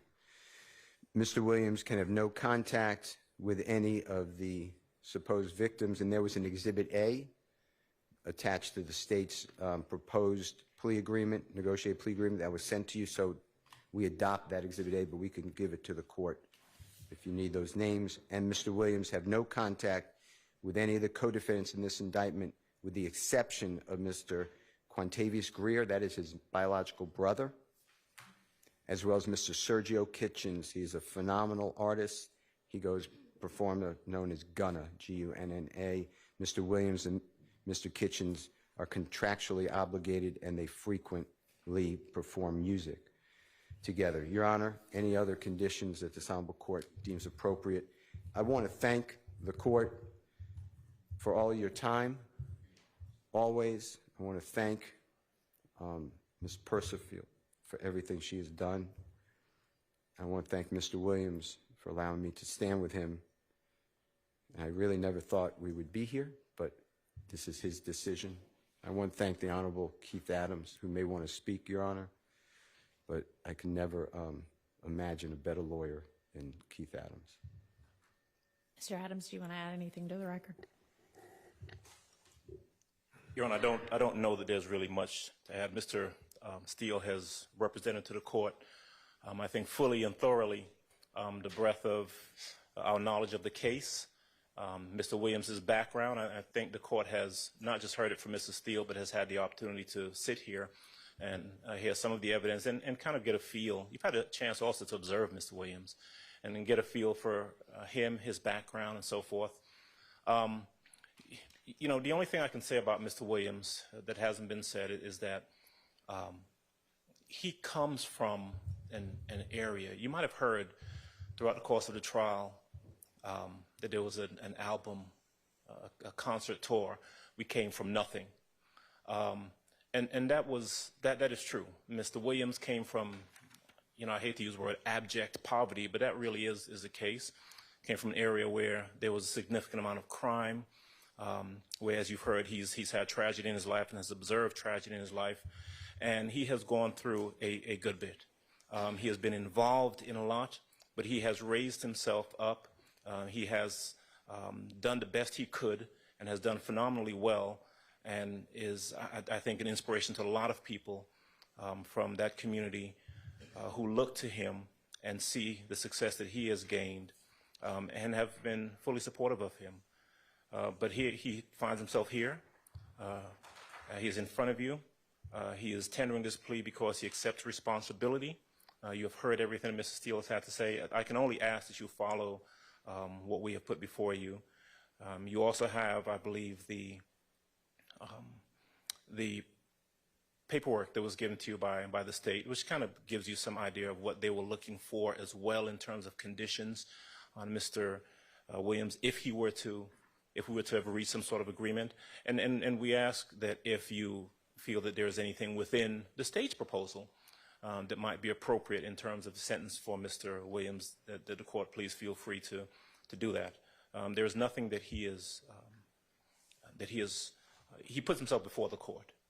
And I think 2.5 years sitting, going through this process, challenging the process, but now standing before you and asking that you consider everything and sentence him appropriately in the way that we've requested, I'd simply ask you, I'd join Mr. Steele and Mr. Williams in asking you to do the same. And I thank you as well, as Mr. Steele did, for your patience with us and for bringing some order to the proceedings that candidly was needed. So that's all I have to say. I thank you again, and I ask you to consider everything that's been put before you. All right, Mr. Williams, is there anything that you want to say? Yes, ma'am. I take full responsibility for, you know, my crimes or my charges. I want to say sorry to my family, my mom. My mom got 11 kids. I can't say all their names, you know. My managers, my kids that's not here. Really everybody that got something to do with this situation, I want to say sorry for just, like, you know,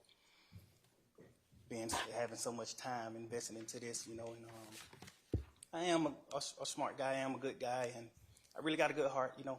I find myself in a lot of stuff because I was just nice or cool, you know, and I understand that you can't be that way when you reach a certain height because it could end bad, and it don't really have to have nothing to do with you, but it could end bad and it could, you know, fall on you. And I know the choice is yours, it's up to you, and I hope that you allow me to go home today and just trust in me to just do the right thing and never see you again unless it's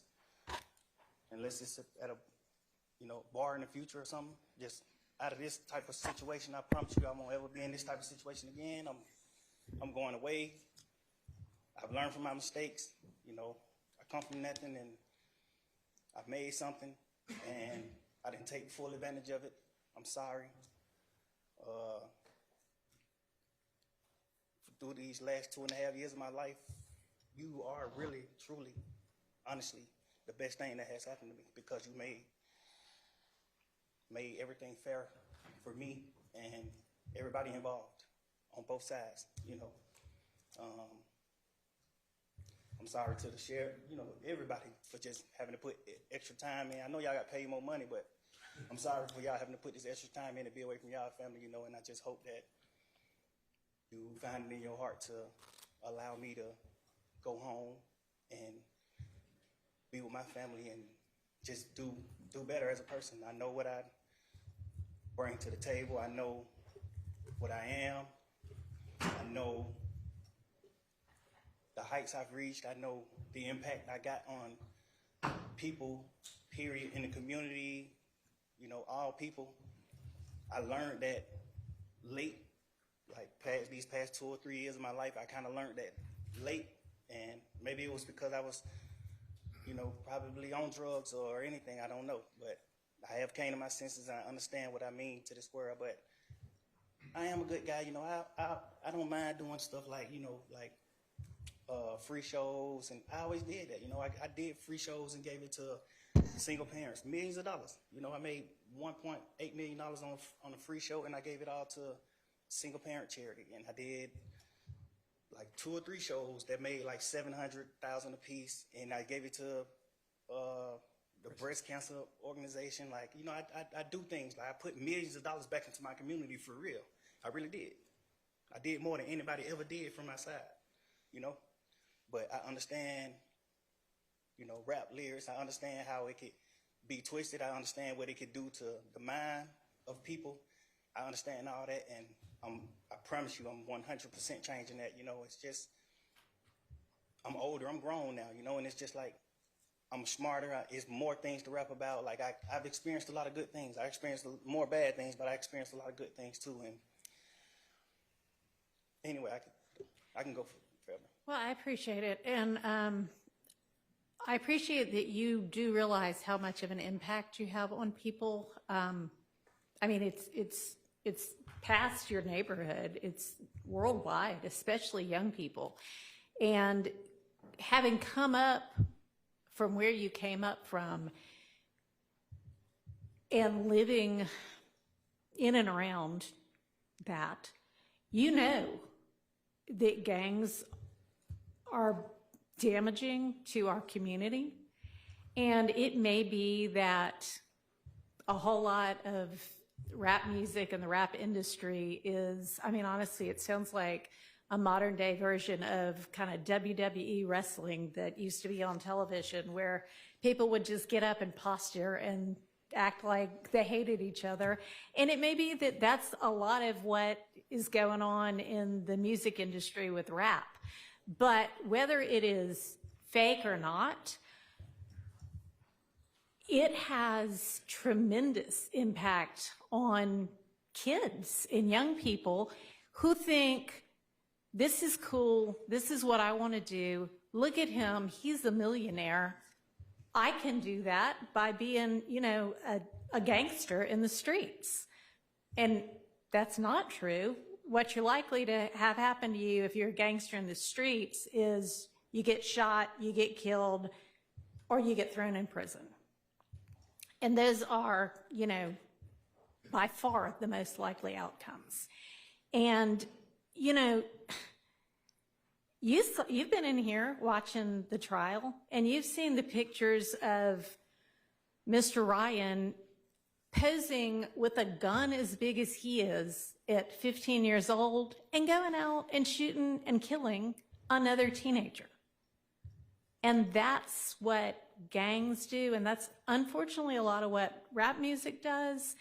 And if you are a modern day John Lennon, you know, I mean, he might have rapped too in this day and age. I don't know, but I know you're talented, and even if you choose to continue to rap, you need to try to use your influence to let kids know that that is not the way to go, and that there are ways out of poverty besides hooking up with the powerful guy at the end of the street selling drugs. And, you know, I know that happens for protection sometimes, but a much better way would be getting an education and setting, you know, hanging around with people who set a good example. And you be one of those people that sets a good example. I mean, all right, so that's my high horse on that. I could also go on. But I want you to try to be more of the solution and less of the problem. All right? All right, so it is not lost on the court that the state, had they been able to come to agreement on certain special conditions, was willing to entirely dismiss the RICO count, was willing to entirely dismiss one of the gang counts, and was willing to entirely dismiss this, you know, machine gun count. Was willing to give a sentence that permitted Mr. Williams to walk out of the door today, and therefore does not seem to be particularly worried that Mr. Williams, if on the streets, would be a danger to society. I'm taking that into consideration in crafting my sentence. And in permitting a NOLO plea to the RICO count in one of the two gang counts, I would not be permitting the NOLO to the one if you were not pleading guilty to at least one of them. But you are, and y'all admit a factual basis for the counts that you are pleading guilty to. I find there to be a factual basis for those counts, and for the remaining counts with which you are charged. I am going to impose a sentence, and I've taken a little bit of the suggested special conditions from the defense and a little bit of the special conditions suggested by the prosecution. On count one, the court sentence is 20 years to serve 5 years, commuted to time served, the balance of 15 years to be probated, and a $25,000 fine. On count two, the sentence is 5 years to serve, commuted to time served. That's the minimum sentence that's permitted on that count. It is required to be run consecutively. I'm going to run it consecutive to count one, but I am going to backload. Oh, I'm sorry, that is not commuted. That is 5 years to serve, and it's going to be run consecutively to count one, backloaded, by which I mean after you serve your 15 years of probation. If you have been successful on that probation, and I sincerely hope that you are, then at the end of that 15 years, I will commute the entire rest of any service portion of your sentence to time served. So I'll get to the end of it and give you the total sentence, but I'm also going to impose a $15,000 fine with regard to that count. Count 57, 20 years to serve 5, commuted to time served, the balance of 15 years probated, concurrent with count 1. Count 58, 10 years to serve 5, commuted to time served, balance probated, concurrent with count 1. 59, 5 years to serve, commuted to time served, concurrent with count 1. 60, 5 years to serve, commuted to time served, concurrent with count 1. Count 61, 5 years to serve, that is required to be also a consecutive sentence, so that's going to be run consecutively to count 56 and backloaded. Count 62, 10 years to serve, also required to be served consecutively, that's going to be consecutive to count 61, also backloaded. So essentially, the total sentence is 40 years to serve the first 5 years in prison, but commuted to the time that you have already served, followed by 15 years on probation, followed then by the backloaded 20 years, which can be served in custody and will be served in custody if you are not successful on your probation. If you are successful in completing your 15 years probation, that will be commuted to time served.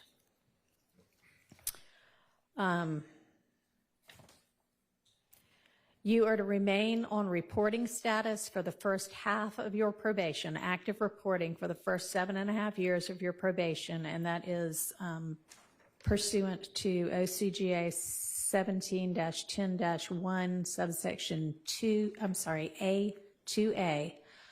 And Mr. Steele and Mr. Adams, in order to keep him on reporting status, there needs to be good cause shown. We all concede that good cause is shown here? Stipulate. All right, I appreciate that. Special conditions of your probation. What good cause? What do they mean? Can I have a second, Your Honor? Sure. Let the judge. Thank you, Your Honor. All right. You had enough time to talk with your attorneys? Yes, sir. Okay. All right, special conditions of your probation. After 48 hours from your release, you are to stay away from the metro Atlanta area, and that's defined by the U.S. Census Bureau. It may change, but you can look that up anytime to figure out what that is. For the first 10 years of your probation, subject to the following exceptions, you are permitted to be in the metro Atlanta area to attend any wedding, funeral, or graduation from high school, college, or graduate school of any of your immediate family members. And immediate family members is defined the same way that you all were contemplating it when you were negotiating. You can get here up to 24 hours prior to any such event, and you need to leave within 48 hours after any such event. In addition, during each year of your probation, I'm going to require that you come to the metro Atlanta area and make a live anti-gang and anti-gun violence presentation 4 times a year, each year of your probation, at a grade school, a middle school, a boys or girls club, anything like that, that type of group. And if you want to, that presentation can include a benefit concert, and these presentations may count towards your required community service hours, which I'm going to impose, that during each year of your probation, you perform 100 hours of community service. You are, and this is required by the fact that there's a gang conviction. You shall not knowingly have contact of any kind or character with any other member or associate of any criminal street gang. Exception to that, if your brother is a member of any street gang, I hope you talk him into getting out of it. Quantavious Greer, and then also Sergio Kitchens, as long as you are contractually obligated to him. That is going to include anybody who is named in this indictment, except as absolutely necessary to conduct the lawful business of your musical career, and to any extent that the state is not agreeing to the exception for Mr. Kitchens. In the event that that part is not enforceable because it is only a portion of a special condition, going to provide that that be severable from the rest of this, and I'll put some case sites in the Senate sheet for that. You are in no way to promote any criminal street gang or any criminal street gang activity, including on any social media platform. You are not to utilize any hand signs, terminology, or language that promotes any criminal street gang. You are not to participate in any criminal street gang activity. You are not to knowingly engage in any contact with any of the victims that are listed in this indictment or with any of their family members. And you may not have in your possession or with arm's reach any kind of a firearm because you're going to be a convicted felon. And that is, except I know that you have security and you need security. You can be within arm's reach of a firearm that is in the possession of either licensed law enforcement or licensed security personnel that are in your security detail or anybody that you're performing with. You are to submit to random drug screens and not use any drugs unless they are prescribed for you by a licensed physician. You are to execute a Fourth Amendment waiver that will permit the search of your person, residence, vehicles, and electronics for any firearms, any criminal street gang paraphernalia, or any illicit drugs. And as I mentioned with regard to one of the first of your co-defendants from this trial, at least since I've been involved, to plead guilty, our Uniform Superior Court rules instruct and provide that it is absolutely proper for a judge to grant leniency in sentencing when, quote, the interests of the public and the effective administration of criminal justice are served, unquote. And I think that this plea is in the interest of the public and in the interest of effective administration of justice. Have been trying to ensure that to the extent I can, this trial also abides by that. It's been challenging at certain times. I find your plea to be freely, knowingly, intelligently, and voluntarily entered with an understanding of the consequences, and I accept it as such. I also need to inform you that your attorneys were going to represent you through either the last day of this term of court or 30 days from now, whichever is later, and any of the filings that were mentioned that need to be filed within that time, they would file on your behalf unless they are permitted to withdraw from representing you before that time. I am not going to impose the conditions suggested by your counsel about the benefit concerts and the donations to the sheriff's office, but I certainly strongly encourage you to do those things and to do and continue to do things that benefit your community and especially help young people to stay out of criminal trouble. And unless there is anything from counsel other than that. I have one matter, Your Honor. Okay, and does the state as well? Your Honor, with regards to Mr. Williams being permitted to come to the Metro Atlanta area or Cleveland Avenue area for a funeral or the other items, Right. can you also consider, God forbid, there's a serious medical condition of a person that In is... his immediate family, certainly, we can add that. And I also meant to mention, because I know you do travel all over in order to pursue your career, that it's permissible for your probation to be transferred to out of state, and that has to be done through probation, but that is fine with the court. And you may also keep your, nobody's mentioned it, but keep your passport and travel out of state and internationally to the extent that you need to do that for business purposes as well. All right, Mr. Body. Yes, just very briefly, and thank you.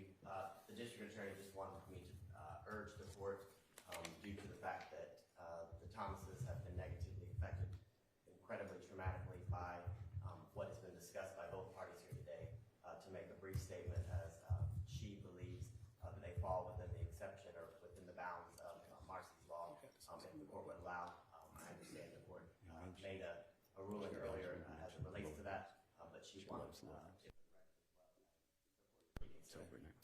All right. Thank you. And I appreciate, well, I cannot even begin to understand what they must, anybody must be going through when they lose a family member to violence or criminal violence. Mr. Williams himself has expressed his own sorrow to the family. I, again, am going to stand by my belief that the appropriate time to hear a victim impact statement from them is at the close of the trial that contains the murder count with regard to their family member. All right, thank you. Okay, court is adjourned. Good luck to you. And I'm going to have there better be no violations, but if there are any, you're coming back to see me. All right. Thank you, Your Honor. And you're.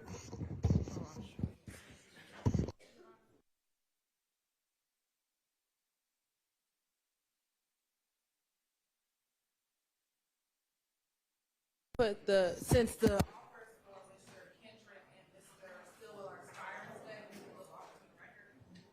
Let's take a recess and I'll be back.